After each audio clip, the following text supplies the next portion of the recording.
Before we start the show, we have a special announcement. There are some things that just aren't done, such as drinking Dom Perignon 53 above the temperature of 38 degrees, listening to the Beatles without earmuffs, or being seen in public without our What Does Vargas Do t-shirt. That's right, we've launched our own store over at redbubble.com. Just go to the website and search for Spy Hards. Grab yourself a Vargas shirt, making sure it's the right size, or you might just feel a stiffness coming on in the shoulder. Scott, I think they get the point. My bad. So keep the Spy Hards end up, check out the store and Cam, roll the episode. Boom.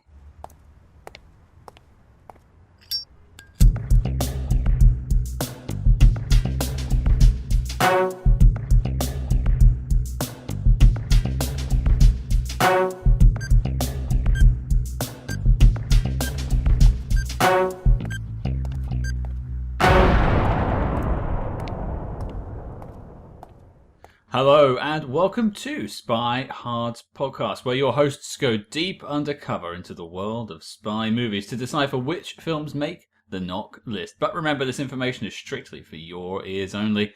I'm Agent Scott. And I'm Cam the Provocateur. And Cam, we have someone joining us this week, but we're only going to hear half of him now and half of him later. Which might give you a hint towards this week's film, but no. We have joining us this week is none other than Jeff Quest, the creator of SpyRight.com. Jeff, thanks for joining us. Thank you for having me. It's great to be here.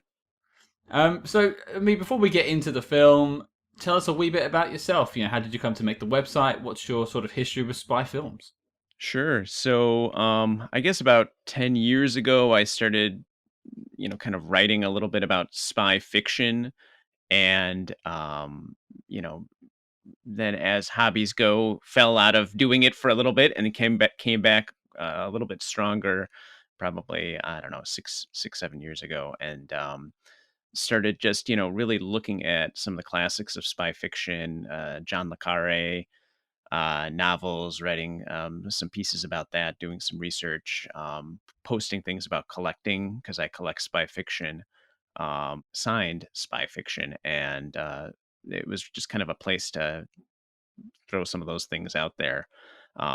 And recently I've started podcasting on a few different book series. So there's a spy author, Mick Herron, who he's got his series called Slow Horses is going to be adapted into a Apple TV show. And so I've been kind of going through the various books that he has written already and talking with folks about those for a podcast called Barbican Station. So that's been a lot of fun. As someone that used to work in Barbican Station, or at least next to it, it's always interesting to hear that being thrown around. I'm curious, in your signed collection, what are some of the highlights? What are some of the ones that would have collectors, salivating? Well, it depends on what you're interested in, but definitely with the signed books, I've got, obviously John le Carré signed run of his American books and some signed of his UK editions.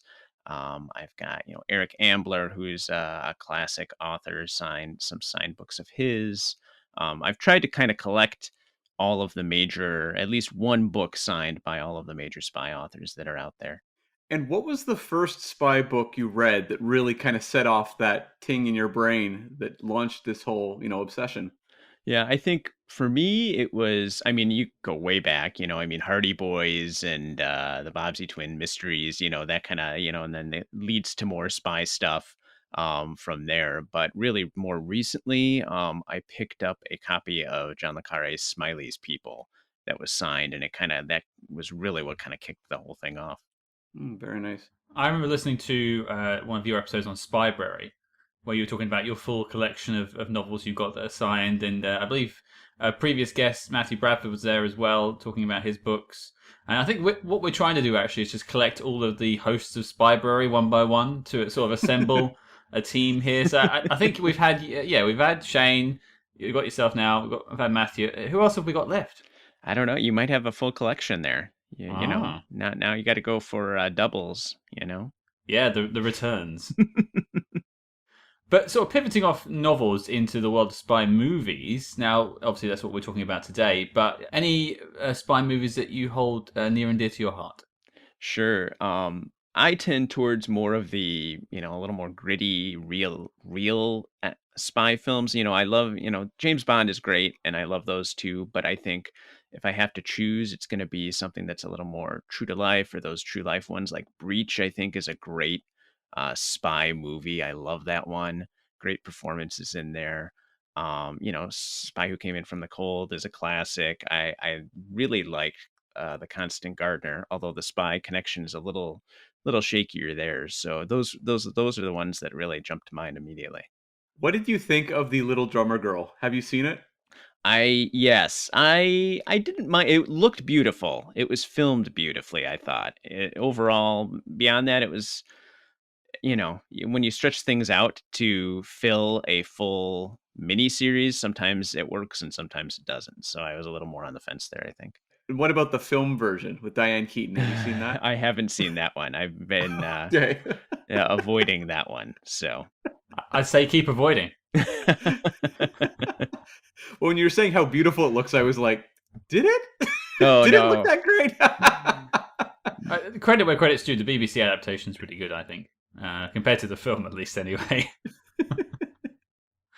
But Cam, let's get to it. What are we talking about this week? Yeah, we are tackling 1973's The Day of the Jackal, directed by Fred Zinnemann. Let's do the letterboxd.com synopsis. Now, this one's a bit of a long one, folks, so grab a blanket. Let's settle in. The Day of the Jackal. Nameless, faceless, relentlessly moving towards the date with death that would rock the world. An international assassin known as the Jackal is employed by disgruntled French generals to kill President Charles de Gaulle with a dedicated gendarme on the assassin's trail. Now, listeners will not know that we edited around me stumbling over the word a few times. If anyone knows what gendarme means, let me know. I assume it's like investigator. Yeah, that's like it's a policeman. I only know how to know the word from reading it all the time, but yeah. Why? Why would they use that term in the letterbox synopsis? Why wouldn't they just use investigator? It was all a long con just to confuse me, I think. Sure. I like the tagline on that one as well. Those are the days when taglines were like 7 sentences long, as opposed to nowadays where it has to be one simple sentence, possibly 3 words. Yeah, it's probably it's one of the better ones we've read, but at the same time, maybe a bit too long. Mm, And a lot of punctuation in there. sure.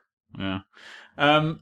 But let's talk about first experiences with the film before we review it. So I had never seen this film. I had heard of it, actually. It's one of the ones I'd heard of, but never got round to seeing. Jeff, what about you?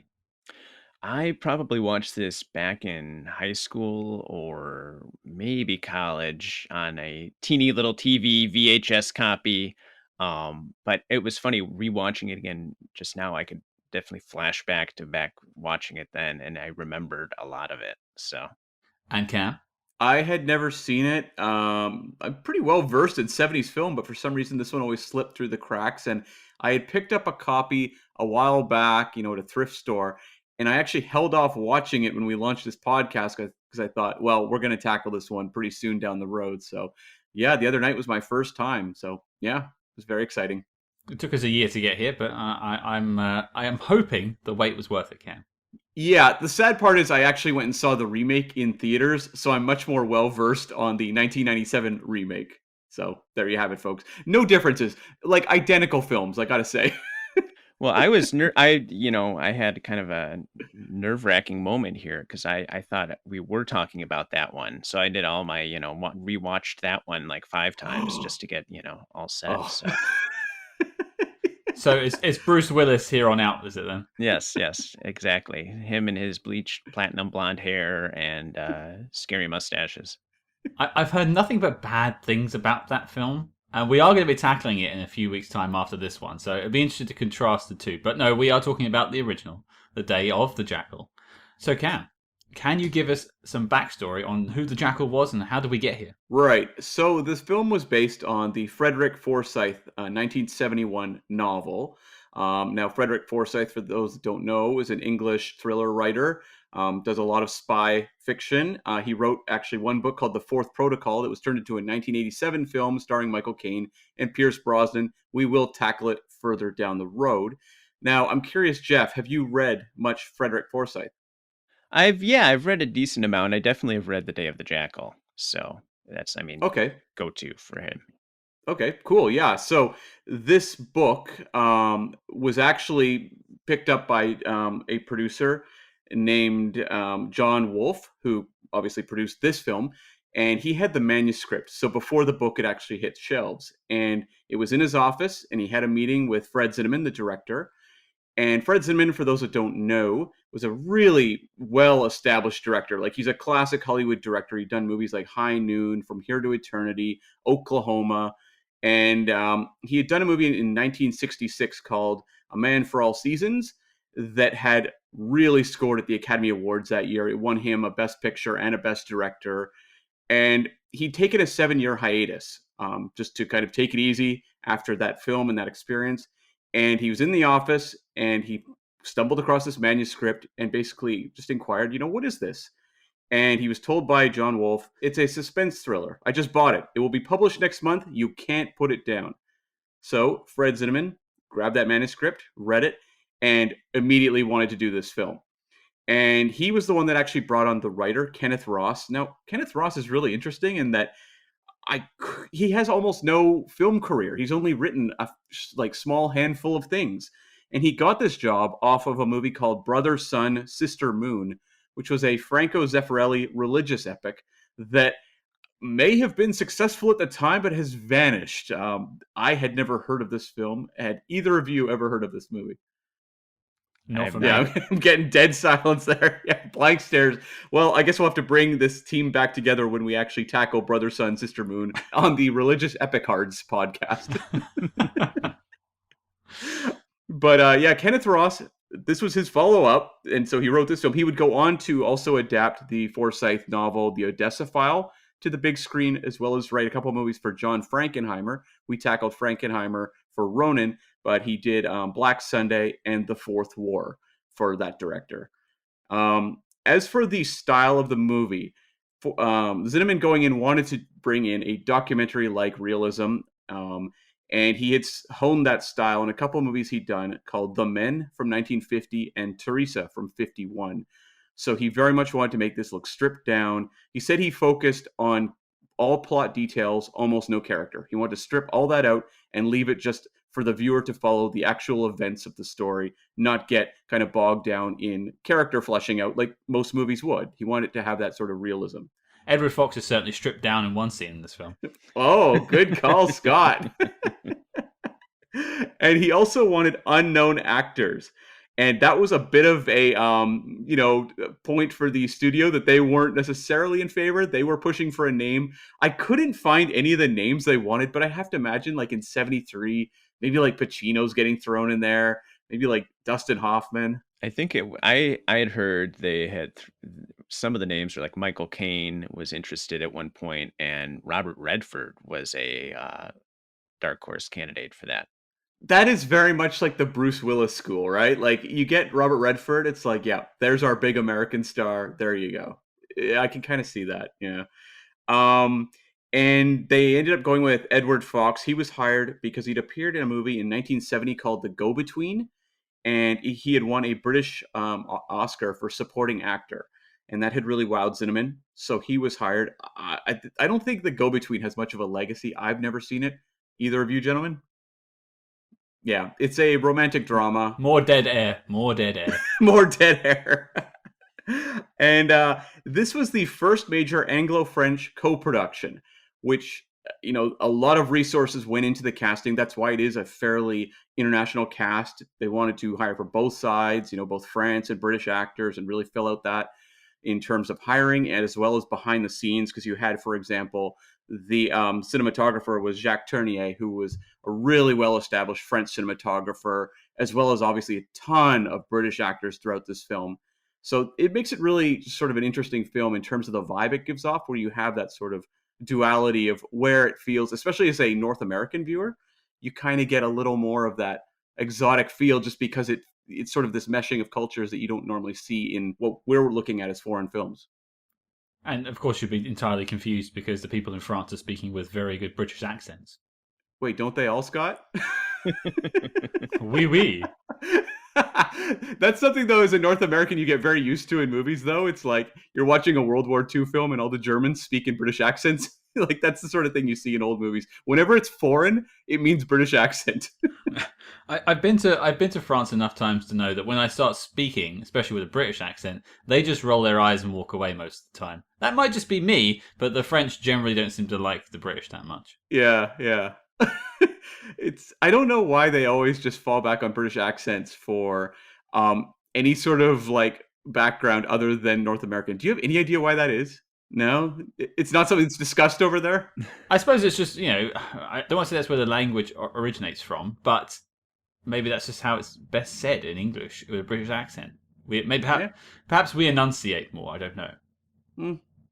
And then there's also what I mean. We're not going to review the film at this point, but like one thing that always made me laugh when watching this film was it's not just the people in France are talking with British accents. It's some of them are talking with British accents, and then some have French accents, but they're all talking English. And like, if you're going to pick one of those two, like choose your lane on that. I never got that.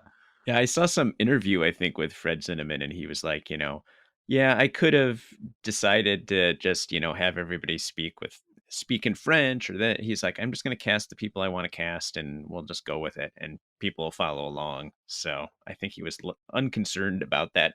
It's something that when I was watching the movie, there was points I was struggling to determine who were like French investigators versus British investigators. So, curious choice, and we'll probably dive into that a little more going forward. But the movie was a hit at the box office. It brought in $16.1 million domestically. International numbers just cannot be found online. It was number 16 for the year at the domestic box office, between A Touch of Class, which was a Oscar nominated film for Best Picture that year, and High Plains Drifter, the Clint Eastwood Western.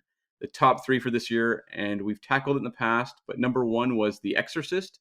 Number two was The Sting. Number three was American Graffiti. Also on this list, you had at number 7, Live and Let Die. Number 11, Enter the Dragon. And way down the list, so low it doesn't even have a number, The Macintosh Man. Oh,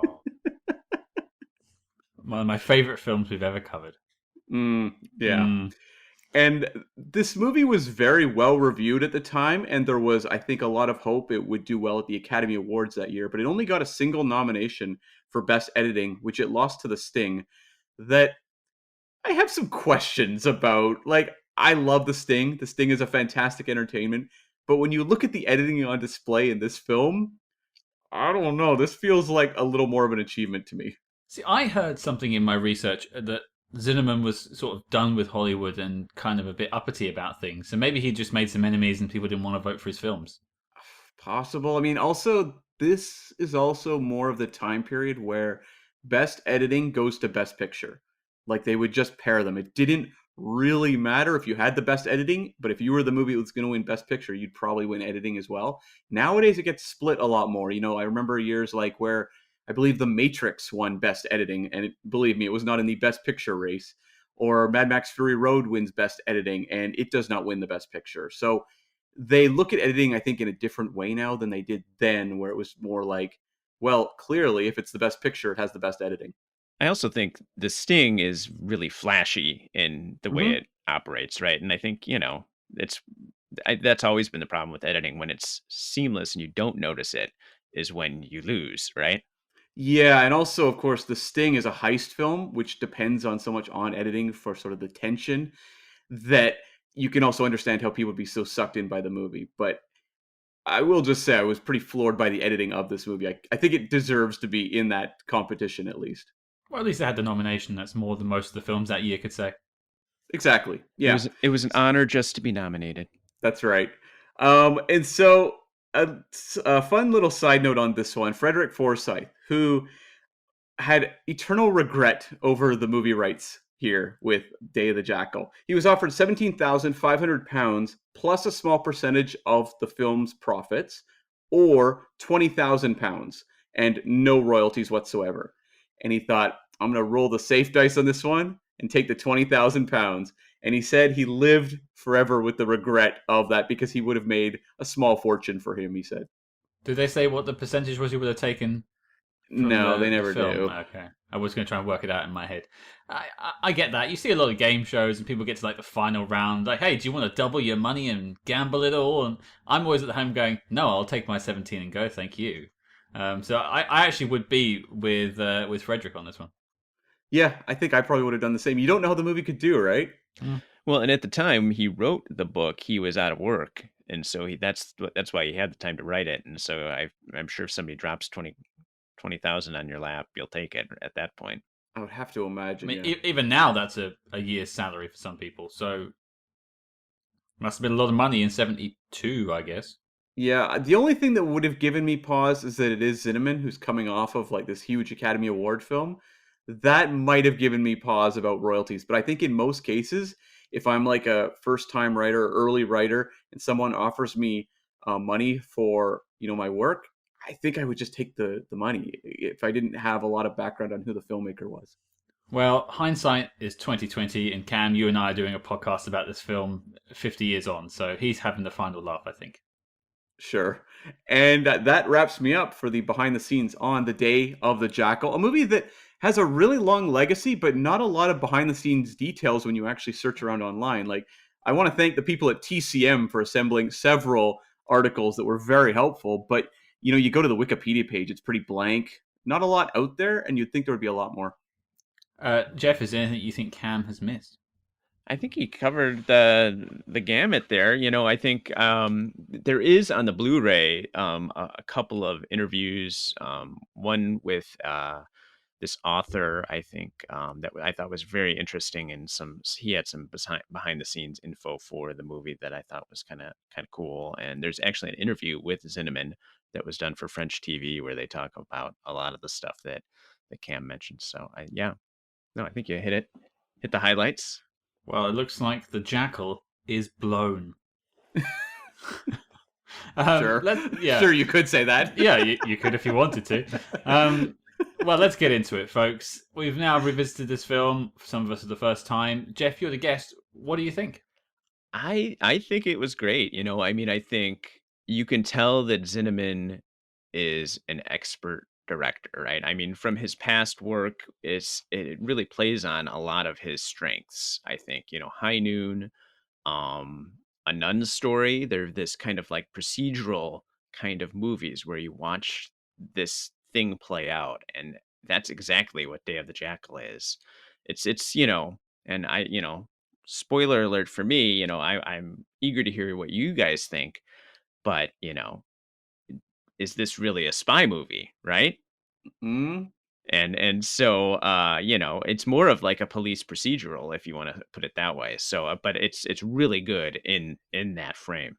That's an excellent question and one we'll raise, but we will say we are going to be also on Spy Hards tackling a lot of Hitman movies because they operate under similar codes and there are similar tactics taken in the field. Also, it just extends the life of this podcast, so it works for that. Stop questioning us, Jeff. Jeez. Cam, what about you? Yeah, it was one that going in, I knew its long legacy, and I was really wowed by the movie, and it actually turned out very different than I expected. I wasn't as aware going in just how much of a docudrama it was. I really thought it would be a little more of a, standard dramatic narrative. And I was really blown away by it. And Scott, you and I talked about The House on 92nd Street on this podcast, a movie you and I both struggled a fair deal with in terms of a early docudrama form that just felt so creaky and outdated and just it just really did not grab us whatsoever. Here we're looking at one that now is also 50 years old basically, but I think is just so effective and feels like such an incredible evolution on what 92nd Street was doing, in that I was entirely immersed in this movie. And this is a 2.5 hour movie that you could easily say, well, there's no characters to latch onto. This could feel really dry. And it doesn't. It's just this consistent pace. I was always interested in the investigation. I may have, in the first few minutes been like, oh, this could be a rough ride for 2.5 hours. But those fears were quickly knocked aside. And it's just a masterclass from Zinnemann, a director who I've seen a lot of his work. And it feels, as Jeff said, like in some ways in keeping with something like High Noon, but at the same time feels like this classic director almost reimagining what he can do on screen in a way that feels, at the time, I would imagine, very modern. And I was really just blown away by the direction and editing in this movie. So I'm a fan. I think for me, this one is really a testament to the fact that I do watch these films twice, or at least try to. And I'm glad I did with this one because I didn't really enjoy my first experience with the film, I have to say. I think the spy plot, spy in air quotes, thank you, Jeff, is great. The story is great, but I feel like you need to be in the mood for this film. As Cam says, 2.5 hours, and it is at one speed throughout. Mhm. And I was watching it the first time, like, hey, is this gonna step into the next gear at any point? No, just long hallway shots. Okay, we're not going very fast right now. Okay, this is 1 hour down of 2.5, right? Okay, and I struggled a wee bit. Going back into it the second time, I think my hopes maybe were lowered.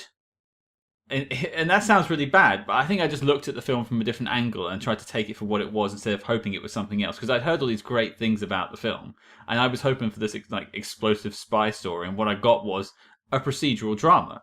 An evolution of The House on 92nd Street in all the best ways. And from that perspective, I think it was great. I think having all these different plots slowly weaving into each other, all the different characters. By the end, it all culminating in that one room, and there's a lot of just single room shots in this film. There's no wasted time, really. It's not like it's not a plotty film. Everything is pushing the story and the narrative forward every single scene. There's nothing you could really cut out of it, I think. But I think you need to be in the mood for it.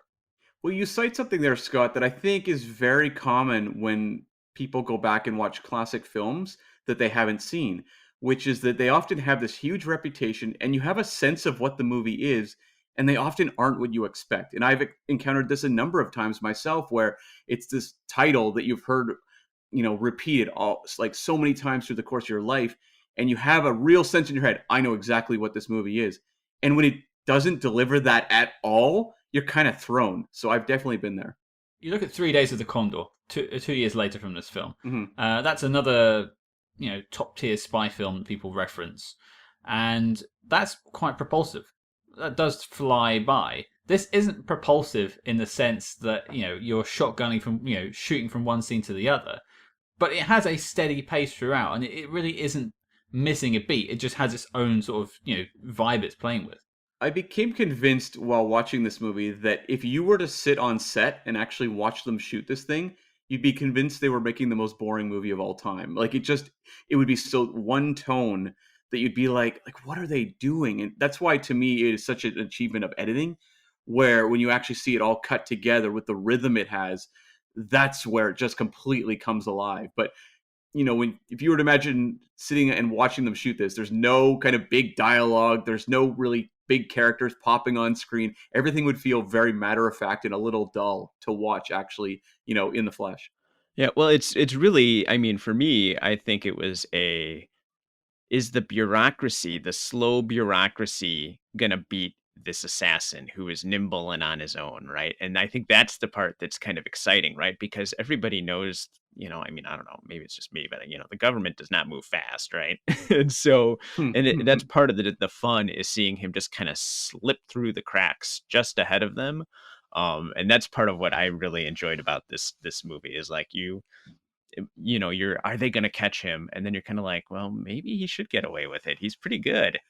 There's a scene where they're all gathered in, sort of the office there, all the investigators and all the officials, basically tracking the progress, and they're like, "We've lost him," and it's this chorus of and then they're like, then they say something about like he's given up, and they're like, yeah, and they all like chime in over top of each other, and it's like this chorus of people saying the same thing, and it's like moments like that. It's touching on the bureaucracy in a really fun way that it's sort of subtle humor. The movie never goes for any sort of jokes or anything like that, but moments like that definitely got a smile out of me.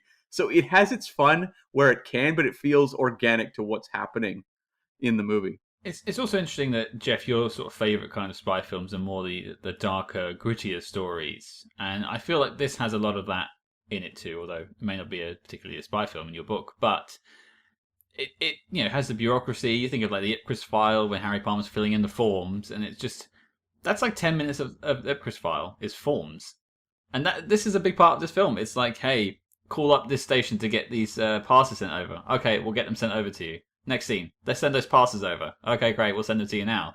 And that's a good chunk of this film is just bureaucracy, but it works to build that tension of will they catch him in time. Now we all know Charles de Gaulle doesn't die that way. I think he dies in his bed a lot later than what happened now.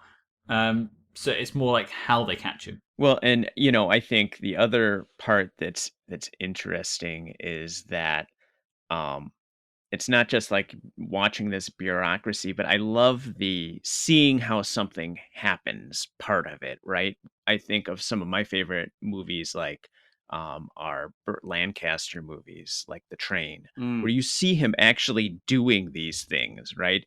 You get to see him, like in The Train, which is a great movie, right? He's like doing, like fixing a train, like he literally. And you see some of that here where he's like, putting together this rifle, and you watch them do that and then see the actors actually doing this stuff. I love that kind of a thing where they just let it show you that stuff. It's funny you mentioned The Train. It's actually the same cinematographer did this film as well as The Train. So that jumps out. But yeah, I agree with you. Those sequences where he's like assembling the gun, or also when he goes out into the field to shoot the melon to test it. And it's just moments of him calibrating the, sniper scope, the way he ties a piece of rope around a tree to support the gun. It's the sort of moments you don't get in your standard film because they don't slow down and kind of look at it methodically. It's like, how do we make this shot look cool, for example? There's nothing like flashy about the cinematography. It's all very matter of fact, but just moments like this felt like things I'd never really seen in a movie, or at least not in this sort of way. Well, and that rifle scene is great because, you see him put the rifle together, he's tweaking it, he's doing that, and it's all from his point of view where he's shooting down there, and then all of a sudden they do that reverse shot of the watermelon where it just explodes. And that's where I think you really all of a sudden the stakes are raised, right? You see this is what we're dealing with here. And that rifle was very cool. Like, talk about a really incredible design. And it gave, the Jackal a lot of character just through that weapon. It gave him a unique look. And I couldn't help but wonder, we know the Bond franchise is famous for, picking up on trends. The year after this movie is The Man with the Golden Gun, where you have the specialty gun that collapses into parts. He goes to the, special gun seller for items. Um, Coincidence? I don't know. Well, I'll put my hands up. I've not read the book. I'm assuming Jeff has. Does it come apart in the book? I'm talking Man with the Golden Gun here. Oh, Man with the Golden Gun. That I don't know. I Oh. haven't gotten that far in my reread. I'm not as big a Bondy as others. Even in depiction, though, just on screen, it feels a little coincidental. Like those scenes feel, you think of that scene where Roger Moore goes to the gun salesman in Man with the Golden Gun and is pointing the specialized rifle at him. Like all these sorts of scenes really felt coincidental coming 1 year later. I had not put those two things together, actually. Interesting. I love the scene that is in this movie where he goes to the gun maker, right? I mean, that's another one. And he's like, I think he is the guy that played Control in The Spy Who Came In From the Cold. The guy that plays the rifle maker. Yeah, Cyril Cusack is the actor's name.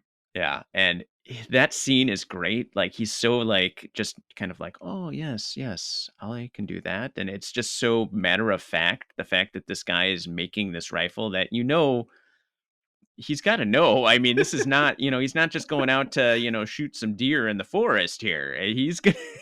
He's up to no good, but he's like, whatever. But I get to make this cool rifle.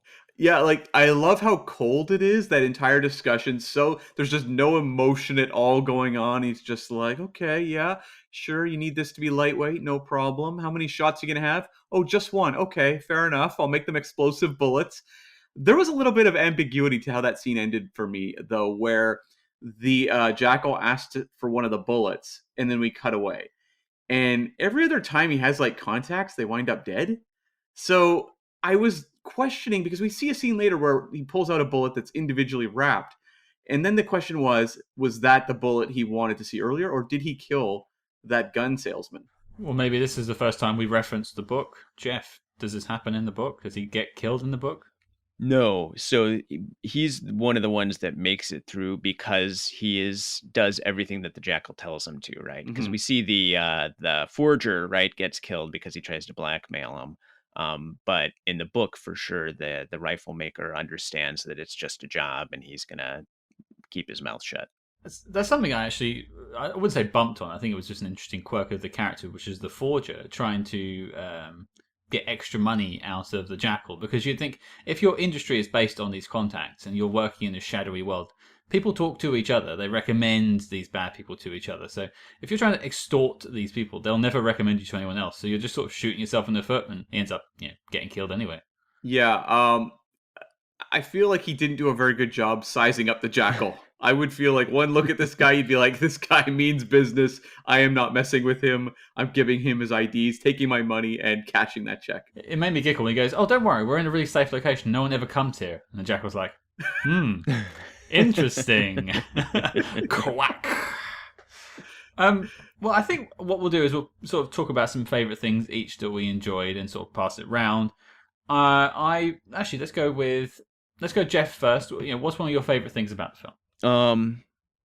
Well, I guess I got to go with kind of the finale, right? I mean, it's so big, it's so epic. They filmed it at one of the actual Liberation Day parade that was happening at that time, so they got to have the characters kind of like fugitive-esque, like where in the Harrison Ford movie they have Harrison Ford going through the St. Patrick's Day parade, and they filmed it during the actual parade. Similar thing here, where they just had their actors kind of stealing some shots around real people watching all of the stuff going on, and I love those kinds of moments in a film. And then just the fact that we didn't know what was coming, right? We'd seen all the little hints, but we didn't really know the Jackal's full plan until we kind of finally see it at the end. And I love it. I love it when a plan comes together. Well, I loved as well, like his whole disguise in that sequence is, he poses as a old veteran missing a leg. And I was looking at that disguise going like, how do you pull that off? How do you hide that leg? But when you see him actually go back, up to his, he breaks into a woman's apartment and goes up to the roof, and he unstraps his leg, and you see that he's in real discomfort. Like you can see that this guy is suffering to get through this experience.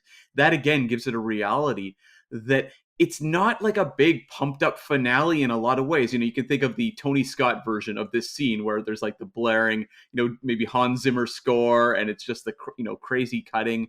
Whereas here it's all played matter of fact, but it was so suspenseful in that you see him take the shot at De Gaulle and miss, and he's starting to reload the gun as Michael Lonsdale's running around trying to figure everything out. And it's just like the tension is ramping up without the film amping up the tension. Like it's not on screen playing things up in a crazy way. It's not people exploding through doors and all that sort of thing. It feels like it's very deliberately paced, and yet just the tension of the experience really pulls you in. That's one of the interesting things I found about this film was the fact that the Jackal never actually fails. The only reason he misses the shot is because De Gaulle ducks, which is a complete, accident. Otherwise, he would have been successful in his mission and shot the guy in the head. I don't think he would necessarily have got away with it because they were right outside, but he would have killed the guy. And so I think that's one of the interesting things I found out is that he got all the way to that point. You think, when are they going to cut in and stop him? Would it have been at the hotel before or anything like that? But no, the film writes it. He is up until the point where he takes the shot, and then that's when he gets, spoilers, taken out.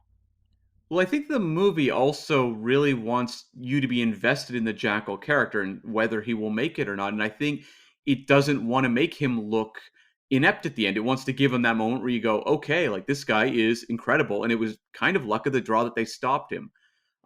They don't want you to build all the way up as this guy, this unstoppable killer, and then show him kind of, fumbling at the, the end goal.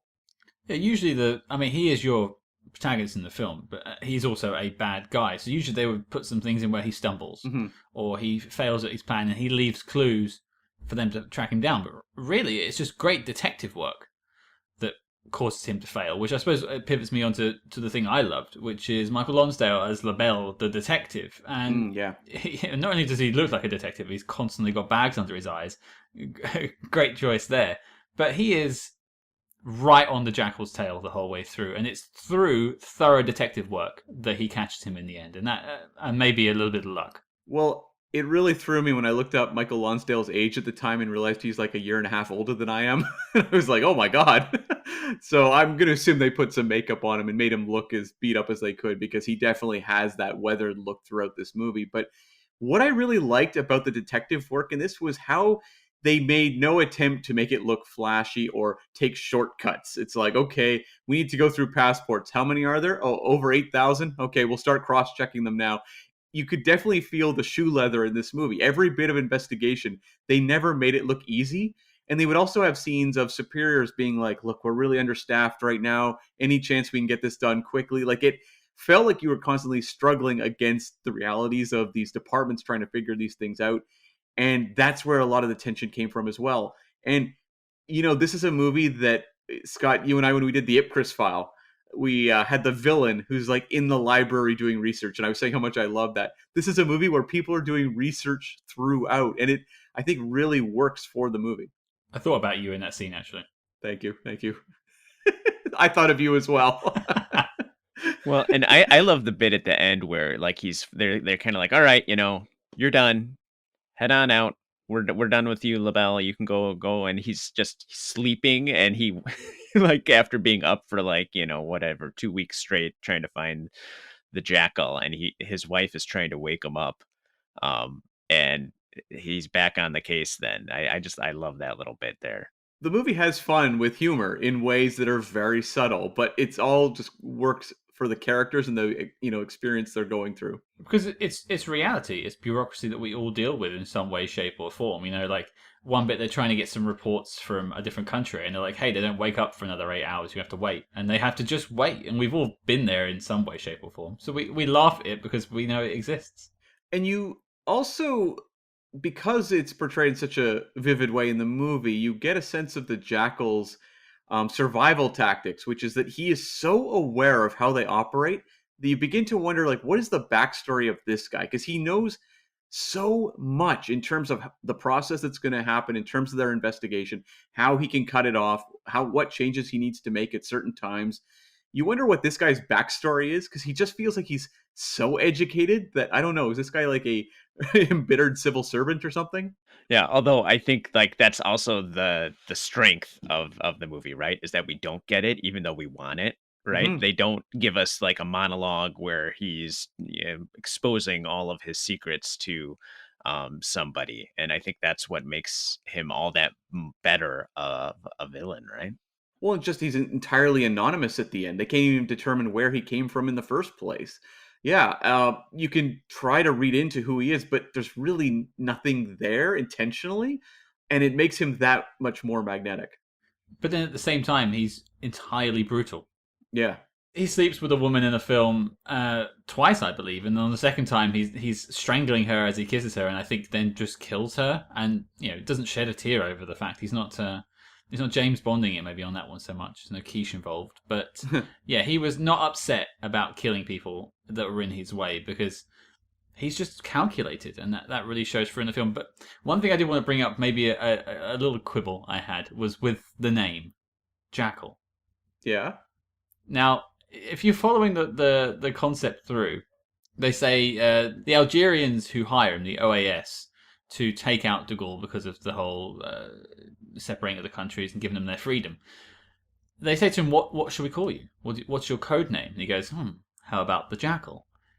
But he just told them, "I never want to hear from you again." So why would they have a code name for the guy? Just don't ever talk about the guy ever again. And that I kind of thought that's strange. Dead air, everyone. I did it. You broke the movie. You broke it. Yeah. Thumbs down. Does not make knock list. Disavowed. I don't really know. You watched it twice, so I think you are more educated in answering this question than I am. I mean, I think if you go back to the book, I think they give a little bit more because he is going to get this information from their mole, right? And so I think that's where, and when they're talking about what's going to happen, they don't want him. He doesn't want them using his name. He wants them using a code name. So I think that's kind of where it came from. I think so too. I think it's that he has that contact in Paris, and they're probably informed that the Jackal will call you, or something like that. There's probably a reason for it. But speaking of the Jackal, I did some research, and you guys might just enjoy this.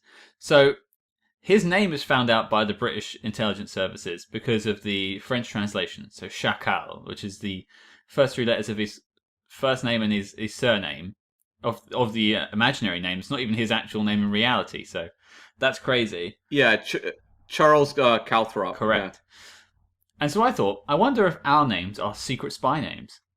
Okay. So I took our initials, our first three letters of our first name and surname, and ran them through Google Translate, and had some interesting results for you all. Okay. So, Skohar, which is me, Scott Hardy, translates to absolutely nothing. That's fair. That's actually very accurate. Yes, I am absolutely nothing, worthless, entirely. Yes. But Cam Smee, translates to absolutely nothing as well. Oh, well then, yeah. Fair enough. But then I stumbled on gold. Jeff Quest, translates to boss in Spanish. Ooh, very good. Very good. I think you just found your spy name. You are boss. My assassin name, yes. When I go on my assassination spree, I know what to have people call me as my code name. Thank you. That's very helpful. Yeah. You've also now given it out on the airwaves for everyone to hear, so it's actually completely useless now. But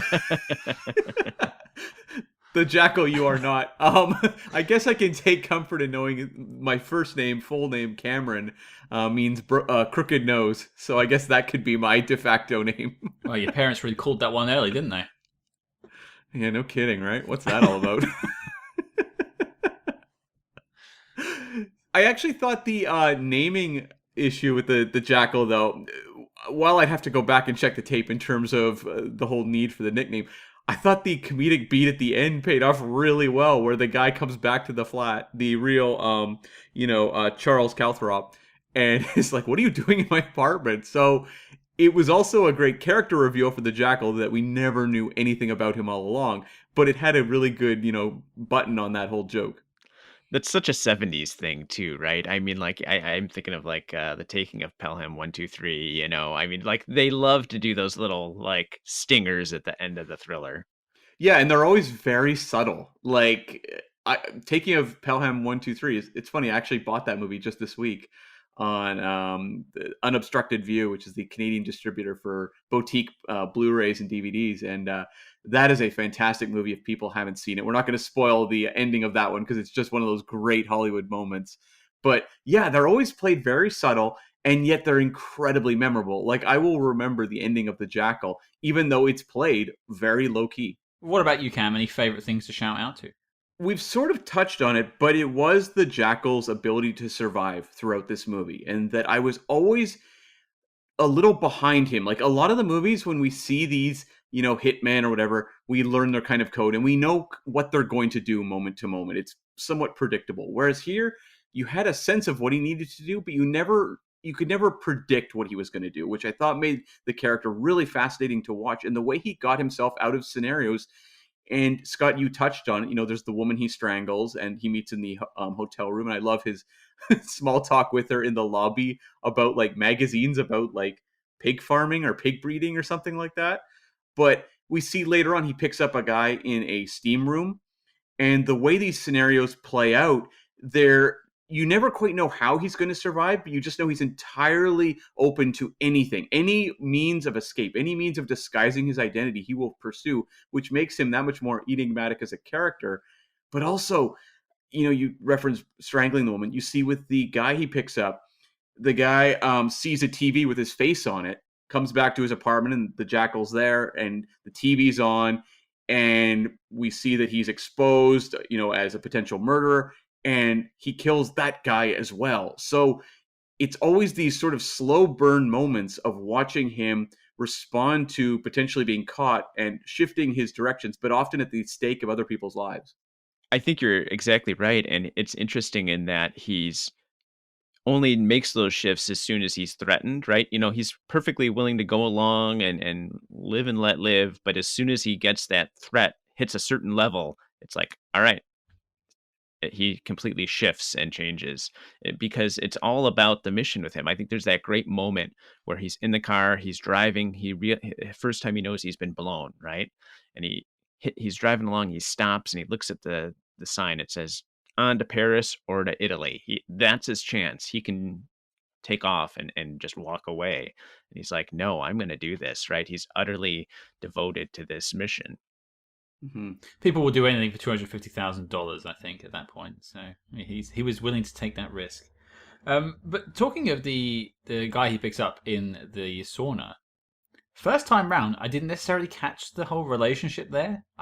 Maybe I'm just so naive I didn't see it, but like I just thought, hey, do you want to come out for a beer? Yeah, sure. I didn't see anything sexy in that. And then like second time around, like of course he's there to have sex with the guy. It makes perfect sense. Yeah, well, I mean, that's Scott. That's how this podcast got launched. Was you in a steam room approaching me, being like, "Hey, do you want to do a podcast?" And I was like, "Yeah, sure, I'm down." So, and we've still not had sex. Yeah, so, that's right. That's right. Slow burn relationship, but yeah, no, I did cop onto it here where I figured out what was going on. But it's also played. It's the 1970s, right? They're playing it very subtle.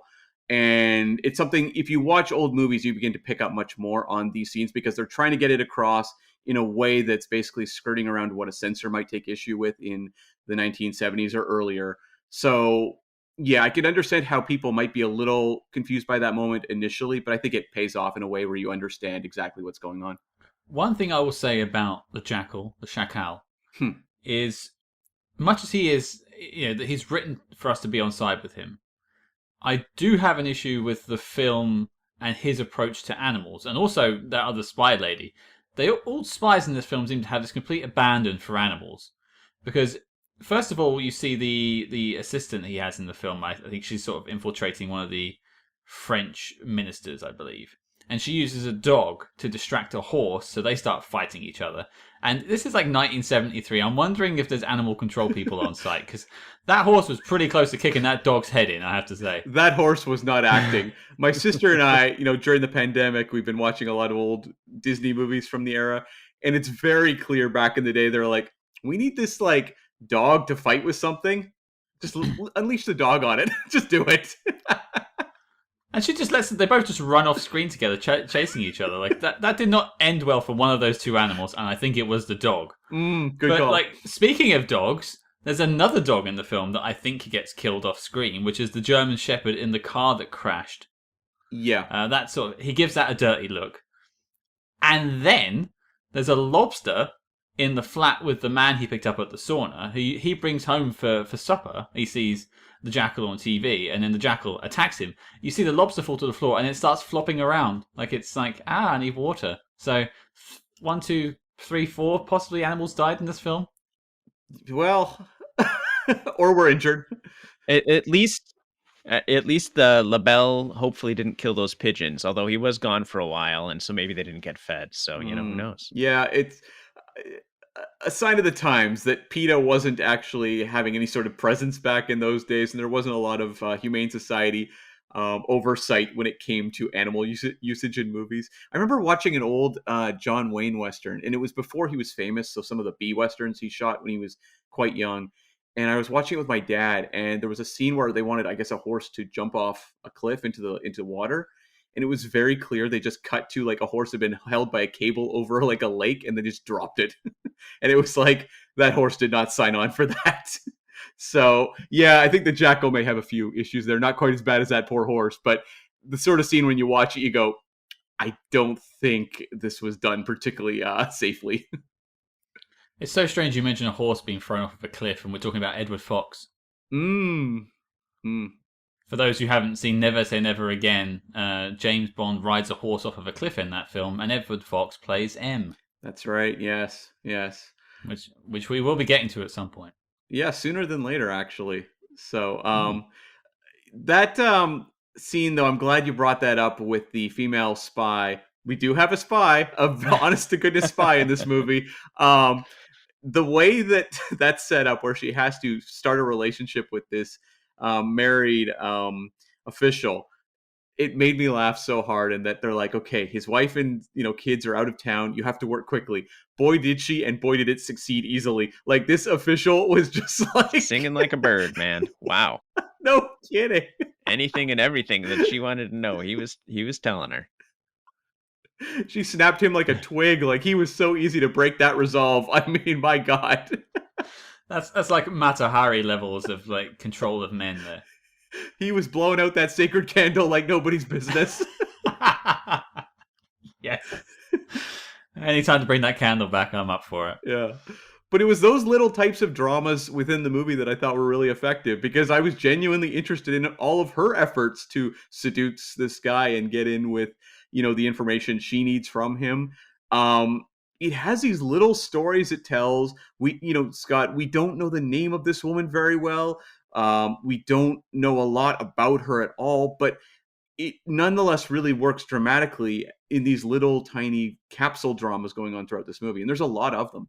Well, and she's also the one person that we get a little bit of backstory on, right? Because he's taking these photos of a soldier that had died and burning them, saying she needs to like let go of all of that so she can go undercover. And so she's like one of the characters where we get a little bit of that set up. Everybody else is a bit of a cipher when it comes to their past. That scene in particular reminded me of Mata Hari, funnily enough, because you have that spy master in that film who is sort of controlling Mata Hari and the other woman as well. I can't remember the name of, unfortunately. And talking about the gritty reality of being a spy, and this spy master in this film comes up, burns her like dead boyfriend's photos and things like that, burns her memories away, and she's like standing in the corner going, "Okay," basically crying her eyes out because this is the reality. And this film deals with the reality, I think, of well, maybe not spycraft. Sorry, Jeff, assassin craft with a bit of spy work. And her, the end of her story is not happy either, where, she goes back to the flat and the official has killed himself, committed suicide in shame, basically, over what's happened. And then she's caught by the authorities. So, like, I don't know what kind of sentence she would get, but it would be fairly lengthy, I would think, considering what's going on here. And I don't know that she signed on for this, with these sorts of stakes, but it's a pretty harsh reality for what she's facing. I'm not sure she signed on to it at all. I get the impression she's being forced, which I think actually, if you look at her story in the film, which is a C plot at best, is the story of Mata Hari.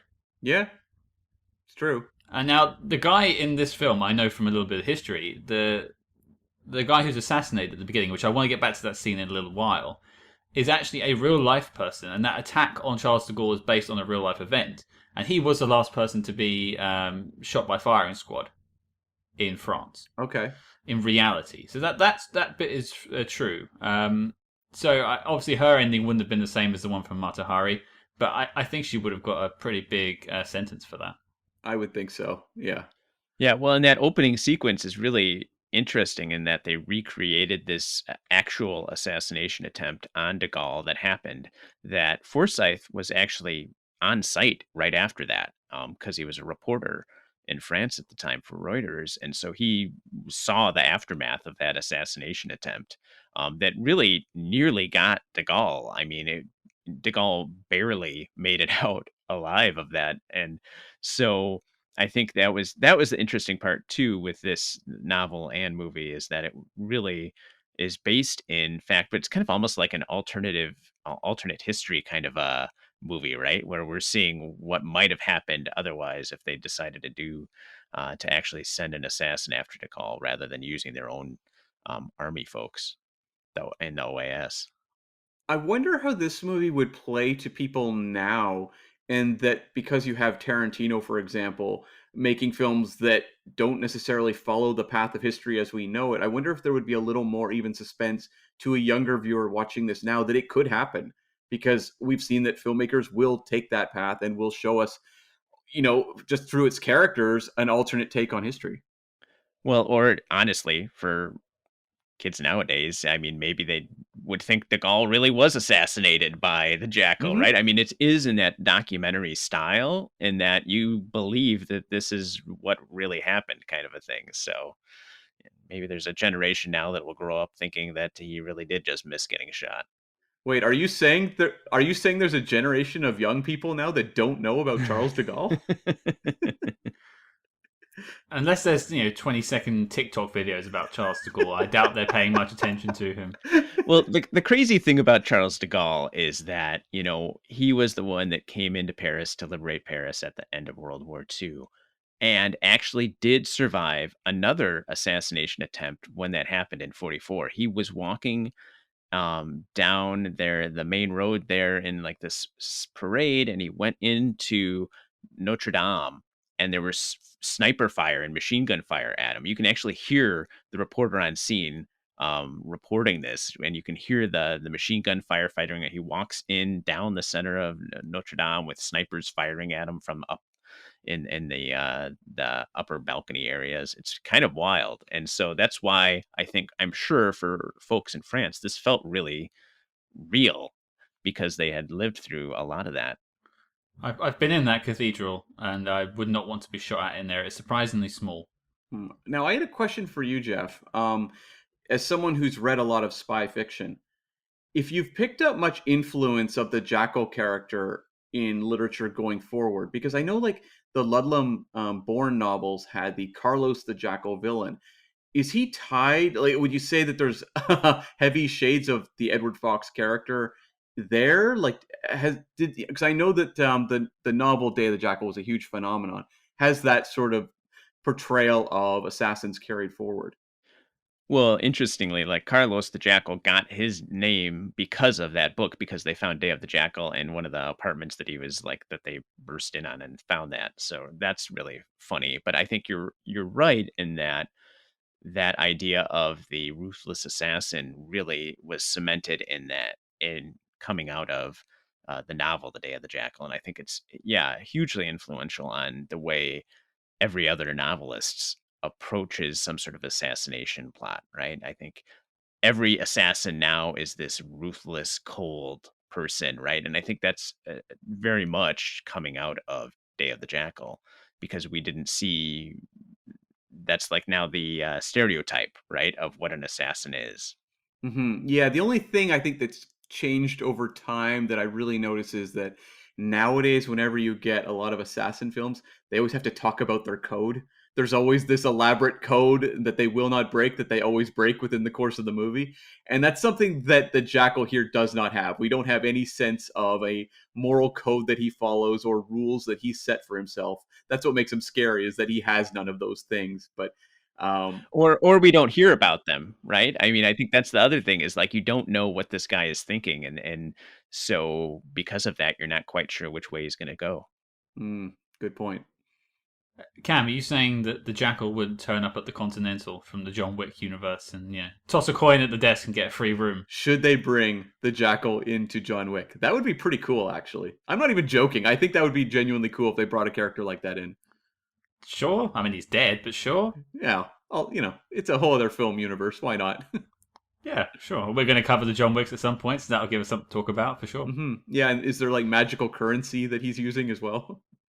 And like, codes that you can't shoot each other in certain buildings and stuff like that. Strange world, these assassins. The only other thing I want to talk about, which maybe sort of reveals a little bit of our behind the scenes, Cam, which is the first scene we spoke about, the firing squad. Yeah. Now, Cam and I were talking before Jeff joined the conversation about that scene, and we write notes as we watch these films, and it turns out one of our first notes was exactly the same. Yes. Do you want to reveal it, Scott? Because you've taken the extra footsteps here to realize this, so go ahead.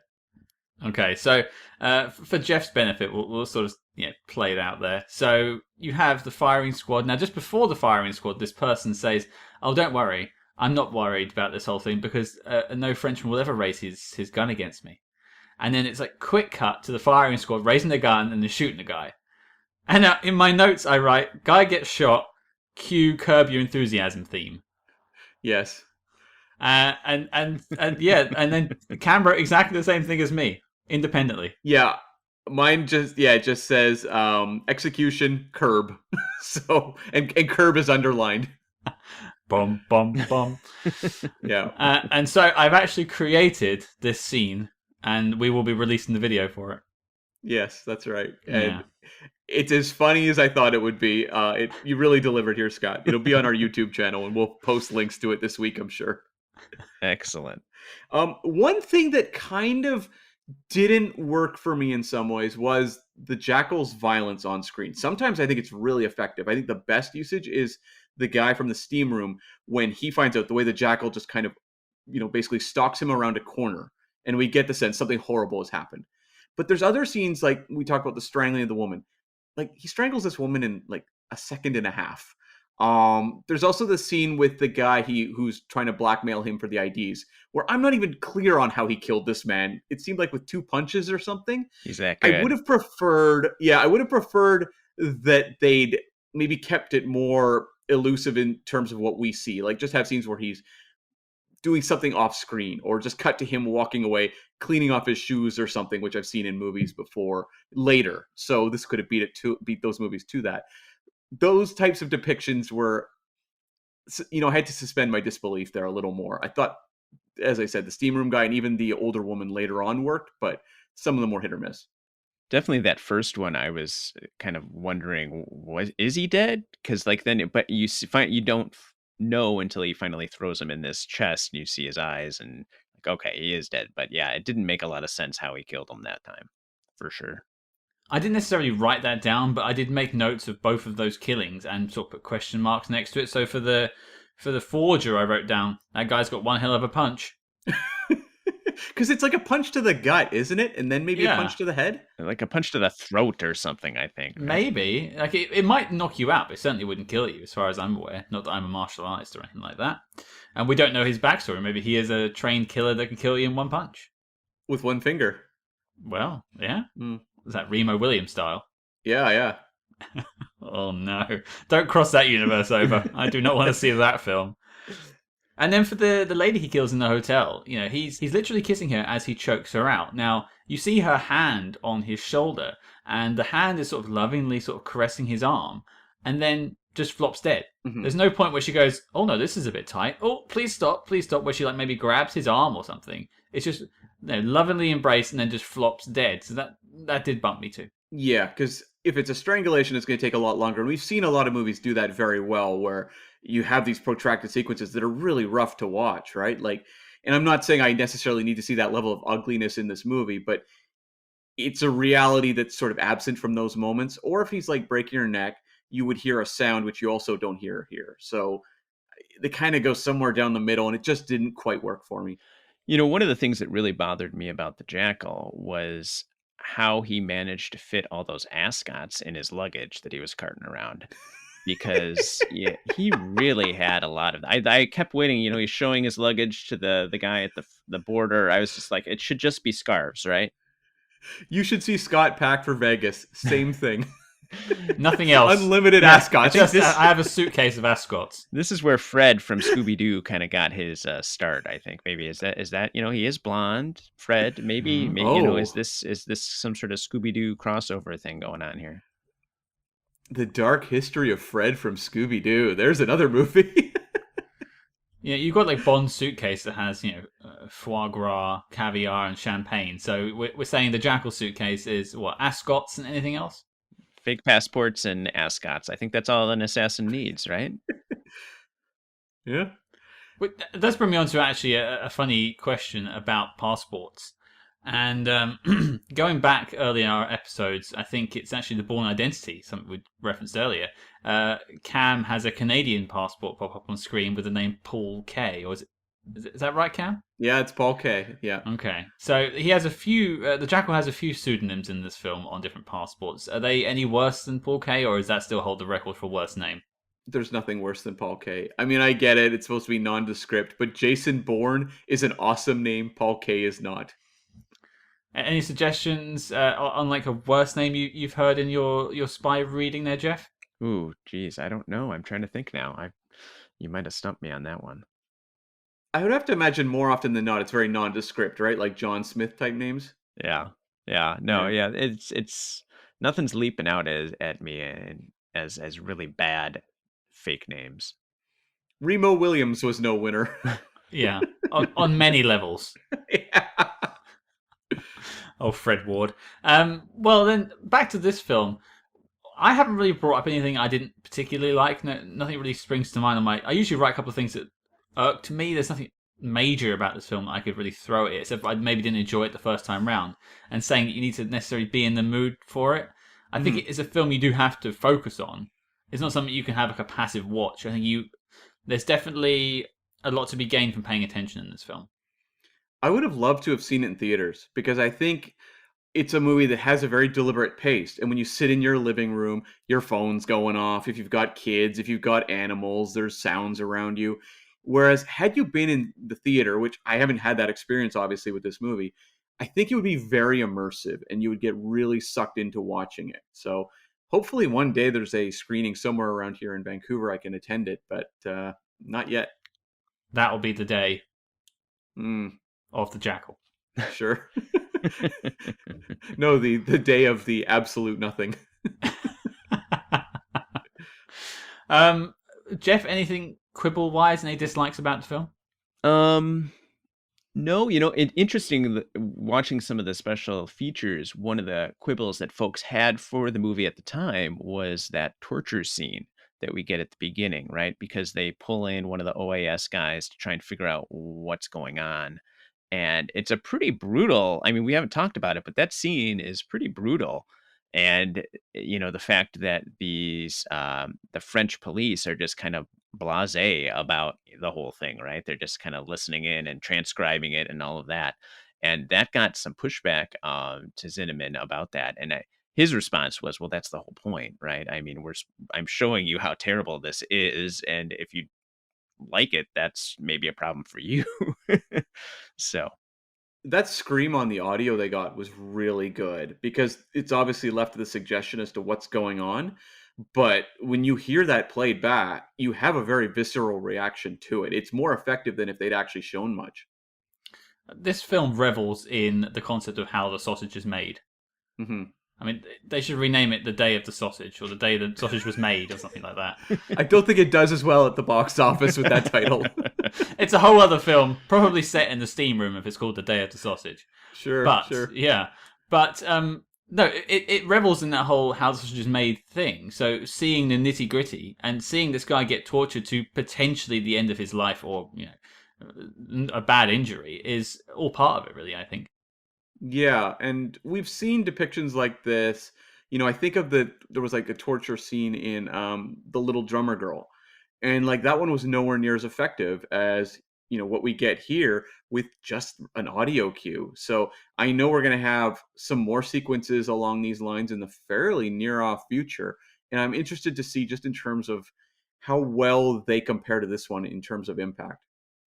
Now, Jeff, before we wrap up, I did have a question because you're the only person here that's read the book. How does this compare to the book? Is it a good, translation from book to film? Maybe unlike some other things we've mentioned, like Little Drummer Girl. yeah, I'd say it's very true to the book. I mean, the screenwriter basically just it's like put managed to somehow put the book on screen, right? In a way that's pretty rare in novel to film adaptions, I think. Most of the time because they're completely different mediums, right? But I think the thing that let it happen was that the book is written in a very newsy kind of documentary style that lent it to an adaptation for film more so than maybe some other books where you get all of that interior thoughts of a character and how do you put that on screen, how do you show that stuff, whereas this was more of this happens and then this happens and then this happens in the novel, and that played very well to put it up on screen. Did they give any sort of physical description of the jackal in the novel? Just the kind of, yeah, I mean, he's blonde. I mean, it's all from the point of view of the police, I think is really where you're getting that. And so you get a little bit more as they learn more and get pictures of him and things like that. So But the Edward Fox casting feels pretty on point. Yeah. I would say so, yeah. I mean, one of the things for me, I almost wish that the film was had pulled back on him a little bit more. The times that he was talking, I was like, I almost want him to be a little more silent because he's a little scarier that way. Hmm. Which I think you got a little bit more in the novel. You wanted less talk about pig farming. No, well, if you're gonna go, you more. more of Oh, that. double down. We're Yes. back to sausages again here as well. If we're talking about pigs, so Yeah. it's the circle is complete. I love that. Before we move on to final thoughts, Jeff, jumping off of the book question, and don't let this influence the knock list later on.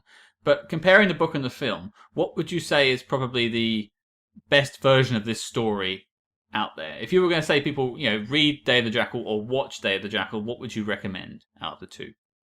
Gosh, I mean, I think the book is a classic, and it really did change things for, the spy genre, the thriller genre. And it's really well done. It gives you a little bit of history that maybe you wouldn't have been aware of otherwise with de Gaulle and the OAS and these assassination attempts. It's fast. I mean, it's the novel and the film, I think you get that kind of slow start, right? Where you're just getting things laid out. And then as LaBelle comes into it, that's when it really picks up because it's a chase. They're back and forth. Is he going to get away or are they going to catch him? And I think that's where it really picks up. And in the novel, it really does accelerate. In the film, I think there's a little bit more of that measured pace that had been mentioned before. I would also imagine the book fills in more of the details that might fly over your head in the movie, especially when we're talking about accents blending together. I don't want to push you, Jeff, but you didn't give me an answer on that question. Book or film? Hedging my bets, yes. I'd say, I'm a book guy. I'd say read the book first, then watch the movie. But if you only have time for the movie, you're not going to go wrong, by watching this film. Or perhaps the ultimate version is just watch the 90s The Jackal. Well, you didn't offer that as an option, but obviously that is the thing to do. You want to see some Jack Black and missiles and Bruce Willis in terrible costumes. Jack Black's in it and there's missiles? Spoiler alert. Oh, Scott, you have no idea. Yeah, you have no idea what you're in store for. How far are we away from this film? Like, it sounds insane. I guess 2 months. Oh, yeah. Yeah. Oh, yeah, I guess 2 months indeed. All right. Well, okay, then I think we'll throw it out to final thoughts. Jeff, any sort of final questions about the film? Yeah, well, I just was going to ask the two of you, was there a music score to this film that you recall? Because I was, at a certain point, I know there's long stretches where there is no music for sure. So there is a composer on the movie, Georges Delerue, and he worked on Twins, Platoon, so he's fairly notable. But oh boy, there's no score right now coming to mind, and I don't know if that's it because it's a little bit of an intentional wallpaper score where it's just to kind of carry the rhythm of the scene, but it's not there to be, the Star Wars theme where you're going to walk out memorized, in your mind, playing that music over and over again. So that may just be the case. It definitely did not jump out at me at all. Yeah, I mean, I think, interestingly, I think almost you could watch this movie as like a silent movie, right? Because so much of it there's long stretches of just silence where you're watching these folks do this stuff. And I'd be curious if you could turn the sound off and still follow what's going on. I think you probably would be able to. Isn't that something though with like old directors like Zinnemann? You go back to the classic age, they were such strong visual stylists and they'd grown up watching silent films and studied silent films that they could really pull all that off. That's something that's lost on, I think, newer generations of filmmakers where a lot of the time it's over the shoulder, dialogue scenes and a lot of exposition. I mean, to answer your question, Jeff, I did notice a few bits and bobs. There's definitely a sort of marching beat at the beginning when they're doing that Michael Lonsdale narration about the failed assassination attempt. That's definitely there because I noted it down. It's my first note was it shows how music can build tension, Mm. and so that's there because you've got that whole. There's no talking as Charles de Gaulle is slowly going towards his potentially assassination, and so that's there. But after that, I think there's a bit of music when he goes to the sauna, which I think unfortunately is a bit of sort of cheesy Muzak to sort of say, hey, this is one of those saunas, guys. Wink, wink. Which is unfortunate. But yeah, that's all that springs to mind. Okay. Yeah, it definitely does not jump out at me much, but that doesn't mean it's a bad score, just that it probably works within the confines of the movie. Yeah, no, I mean, I think whatever they did worked because, I think it was effective, and that's the important part. So Hmm. Whenever I talk about scores, it's either basically, if I notice it, it's either one of two things. It's really bad, like say Goldeneye, or it's really, really good. Other Bond films, just off the top of my head, you can name quite a few. Or Gotcha. Or Gotcha, of course, Gotcha. Yeah. Gotcha. But this one didn't really jump out to me too much, which might just mean it's serviceable. It just carries it around, and it's just atmosphere in certain scenes. Yeah. And that would make sense for the movie. There's nothing in this movie that's trying to overpower another element of the movie. It's all just played in a very realistic fashion. So a trumped up score wouldn't make any sense. Cam, do you have any final thoughts? I had a couple little notes I had. The Jackal going undercover as a school teacher on holiday reminded me of Quantum of Solace, where Bond and Strawberry Fields check in as teachers on holiday who I think had won the lottery. I think that was the gist of that scene, but that popped out to me. There's also the car crash that the Jackal's in. And we talked about animals being put into harm. That car crash did not look safe to me. So props to them for pulling that off, because it was the type of car accident that I said, wow, like that looks real to me when I saw it happen. It didn't look like a staged car accident. That was two stunt drivers with a lot of balls, I think. Yeah, 1970s, man. It was a wild time. And just lastly, I just want to get the name Ralph Kemplin out there. He was the editor on this film, and I really think he's one of the superstars of the movie. And we hadn't named him so far, but he had worked in the past on A Man for All Seasons, The Omen, African Queen, and notably Scott's favorite movie of all time, Oliver. Why is it my favorite film of all time, Cam? Because you like to dress up like the Bobbies in that movie and do laps around the block. I'm wearing that costume right now. Yeah, there you go. There you go. Actually, just going back to your little talk about the Jackal as a school teacher. When I was watching those couple of scenes where he's got jet black hair and stuff, he reminded me a lot of Christian Bale in American Psycho. Oh, okay, yeah, right. Just that look, the sort of suit and the slick black hair and dead eyes, like a doll's eyes. That just jumped out at me. I thought it was worth mentioning. Not as much Huey Lewis music, though. No, that scene. I'm not sure the Jackal would be doing that sort of assassination. Sequel. Yeah, of course. Has Christian Bale ever played an assassin? Because man, I could see that. I could see that in the remake of Day of the Jackal. I could see him in that role. I don't think he has.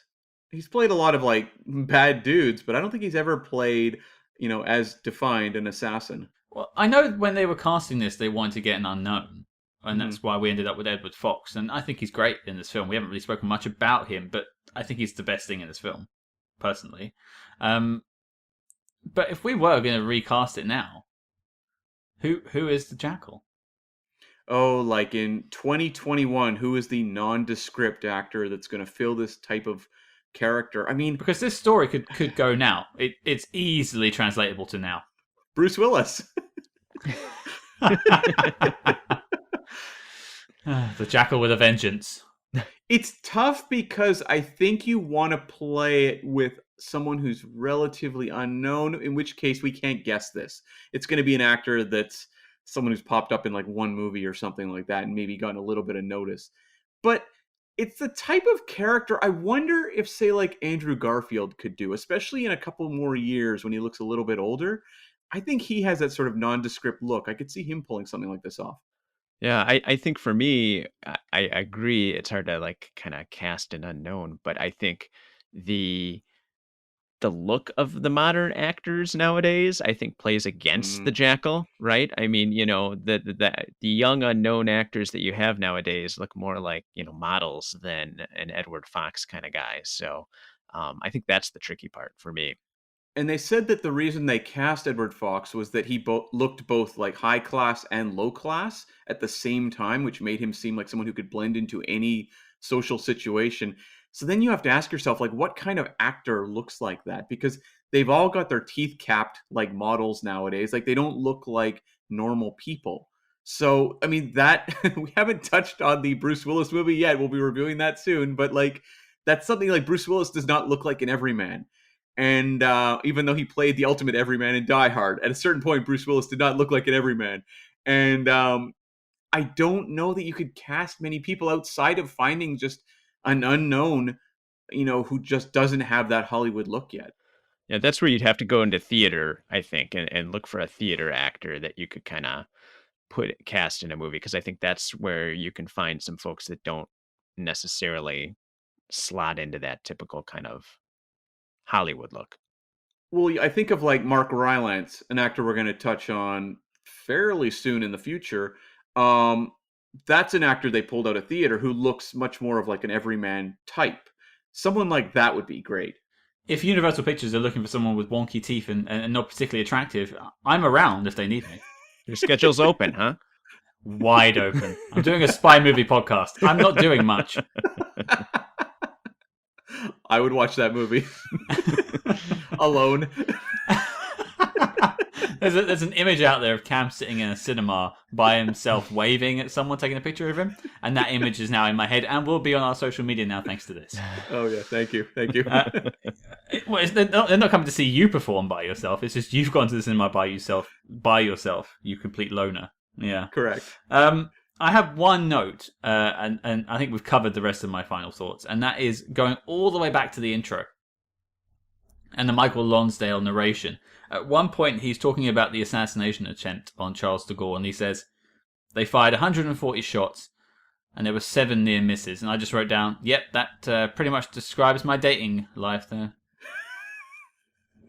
This just took a sad turn. It's getting real dark. It's, I like the dark and gritty movies, but wow, we're really going dark now. Jeff is truly seeing how the Spy Hard sausage is made. All right, well, I think on that pork-filled note, let's get to it. Oh my god. It kind of works, man. Knock list time. Now, can we have a guest run us through the knock list? Yes, the knock list is the need to see official classics of Spy Hards. It's the tortured acronym that basically is the list of all-time great spy films. We're, I think, a fairly open list. We've got movies like 3 Days of the Condor, as Scott referenced earlier, but we've also got the Saoirse Ronan movie Hannah, which is a maybe unconventional choice in there. So that is the knock list. So the question is the day of the Jackal making the knock list? Jeff, you're our guest. You get the first vote. Oh, wow. Well, before we do that, I got to ask you guys, because I know you're Star Trek fans, how does this rank up against the Star Trek 6 assassination film? Would you put this one ahead of Star Trek 6 or not? I had real thoughts about that film, especially on the bit right at the end where he's looking down the scope and what's the name of that actor? He plays like Red Foreman in 70s show. Oh, Kurtwood Smith, who comes back as Anorax and Voyager. Yeah, I had real visions of that scene, actually. There was just no Kirk diving across the stage to rescue Charles de Gaulle. That would have been something. That would have been great. Yeah, that actually is a good call. And I did a panel in Vegas a couple years ago about film influences on Star Trek. We didn't touch on Star Trek movies, but you can't help but wonder a scene like that if there was a certain amount of inspiration. Nicholas Meyer directed that film and pretty classically trained guy in terms of his influences, so I wouldn't rule it out. And we've had him on the show and didn't even ask him about it, so... Yeah. There you go. Well, it was an assassin movie, not a spy movie, Cam, so why would we ask him? But no, back to it. Yeah. Yes or no? You keep dodging my questions, Jeff, and I will find you. I know. Well, and now I guess if we're allowed to put an assassination film on the knock list, we never really, you dodged my question about whether it's a spy movie or not. So, I'll field the question if you want. Yeah. I'll take it on now. What's your guideline on there? If it's a film we're covering, it's able to get on the knock list. So the question then becomes more of a what are we covering question. And because this has, shades of going undercover, espionage, false identities, espionage, I would put this as like a spy-adjacent film.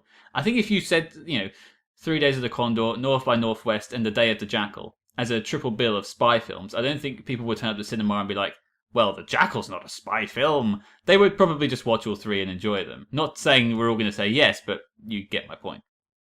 All right. Well, taking that under advisement then, I'd say yeah. It's a classic. You can't go wrong watching it. It's just a masterclass in old school direction too. I think Fred Zinnemann is like, I mean, you look at the list of movies that he has directed, and it's like first off, you can't believe the range because they're completely different types of films, and he put it all in this film to really make it shine. So I think it's got to be on there. Okay, we've got one yes. This is the pivotal one now. This is a three-way vote this week. Cam, yay or nay? I'm a yay on this one. This movie, I really just got so sucked into it, and I think it would play really well to anyone interested in this type of film. I don't know that necessarily I would show a docudrama like this to every single human being, but I think people who are into these sort of cold clinical looks at the life of an assassin or the work of an assassin and investigations like this would be blown away by this movie. And I think there's a strong enough espionage element. Like, I don't really question this one for the knock list at all. And I think there will be some in the future where I may be a little more like, I don't know that this necessarily I feel great about. This movie, I really do feel good about having it on the list. And it's one I think people really need to check out. Okay, I won't belabor the point. My vote is useless, but I am going to say yes with a asterisk next to it because I think you need to be in the mood to watch this film. I do agree with that. Yeah. I think if you're in the wrong setting, you can really just disengage from it completely. And I did the first time. I admit I was looking at my phone from time to time. I think, as you said earlier, Cam, seeing it in the theaters would probably be the best bet for this film. So many of those 70s movies are the ones that are really deliberate. Scott, you and I are big fans of Star Trek the Motion Picture. That is a movie is actually really tough to watch at home. It's a movie when you see it on the big screen, you are blown away by it. And recently we talked about Thunderball. That was my experience watching Thunderball in the theater, was being just completely bowled over by how immersive the underwater elements were. And that's something people complain about with the home viewing a lot. So there's certain movies that were really meant for cinema, and I think this is a really great case of that. Well, and he, Zinnemann likes those wide shots. Watching that on your phone probably not going to have the same effect as on the big screen. I completely agree. Yeah, I mean, that's how I watched it every time, was on my phone, but it was an old rotary phone I had, so it was very difficult to set up. Well, there you go, folks. 3 yeses. Well, 2.5 perhaps. And it looks like The Day of the Jackal is making the knock list. Well, and I can't wait to hear when the Jackal makes the knock list. That's going to be really that will be a day. From the sounds of it, I think if that makes the knock list, we might lose all credibility. Not that we had much to begin with. It's I think we've really done a good job hyping that episode of the podcast, because the Jackal, there's going to be a lot to talk about. There's a lot of people that listen to this and then watch the film for next week, which we'll introduce in a minute. And they will watch it perhaps for the first time before listening to our episode. And by the way, I love it when you guys do that. Thank you so much for joining us as we watch these films week to week. And as I hadn't seen The Jackal, I hadn't seen this film either. So I think for a lot of people, it will be their first experience watching whatever this Bruce Willis film is. And you two keep laughing when I mention the film. So there's a secret that you guys have that I don't have, and the listeners don't necessarily have. So I can't wait to share it. We haven't even talked about the best part of the movie, the other co-star. So I mean, that's even better. So you've got a lot to enjoy, a lot to look forward to. A lot of great accent work. Oh, so much. I'm so worried. Yes. Oh my gosh. Oh dear. Well, there you go, folks. I'm sure you can't wait the 8 weeks until we get there. But in the meantime, The Day of the Jackal is making the knock list, and as such, the dossier on the film is complete and filed as classified. Jeff, it leaves me to say thank you so much for joining us this week. Oh, thanks for having me. This was so much fun. Really great. We're glad to have you on board, and you were the guy who read the book before we did it, so you've been our master of both literary and theatrical releases, so thank you for that. Where can the people hear more from you?